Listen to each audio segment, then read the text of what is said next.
This is Steve Ridgel, and many of you know about the Jesus Journey class we do at Hillcrest on Wednesday nights here in Abilene.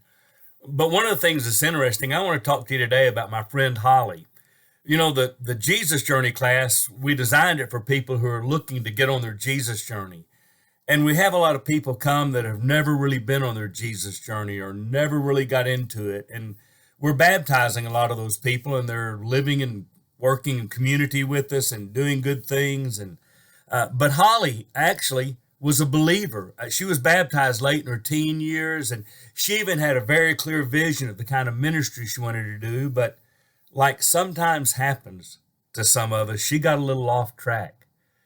She kind of quit going to church, and then life kind of got in the way and didn't always live to her commitment. But when we started the journey class, she was one of the first ones to show interest in coming to it. Chris, our friend who's been involved with a lot of these, Chris invited her. They worked together. And she brought her husband, Brian, who we baptized, and brought her best friend, Angel, who we baptized. And Angel and Brian were influenced heavily by Holly. But we'd ask Holly if she wanted to talk about her Jesus journey, and she really didn't. And then finally, a couple of weeks ago, she said, I want to talk about it. And so we sat down, and that's when I found out that she had, in fact, at one time, been a believer and been serious about it, serious enough to commit to doing a ministry, and then kind of went away from it. So we talked about what you do to come back, because, you know, when you go out looking for people to get on the Jesus journey, what you'll find sometimes are people that have never been, sometimes find people don't even understand what that would look like to be on a journey with Jesus, to follow Jesus. But in Holly's case, she had a pretty good sense of what it was all about. She just wanted to know what she needed to do to get back on her Jesus journey, to go back even to the ministry she had one time kind of committed to work in. And so we talked about how you do that. We talked about the first steps, get your life right with Jesus. Start following Jesus again. Start praying, reading your Bible, worshiping with other believers, treating people the way Jesus would treat people. She started doing those things. And then we talked about after you get your feet solidly planted on your Jesus journey, then dig deep in your community of faith. Make relationships, because you can't do a ministry, whether you're doing it volunteer or formally or whatever it is, you can't really do ministry if you're not grounded in a community of faith. Now, you're thinking, oh, you're going to tell me everything's got to go through the church. No, not at all. I mean, I kind of think the church are the people, so everything does kind of go through the church. But a lot of our greatest ministry at Hillcrest isn't organized or sponsored or structured by the church officially.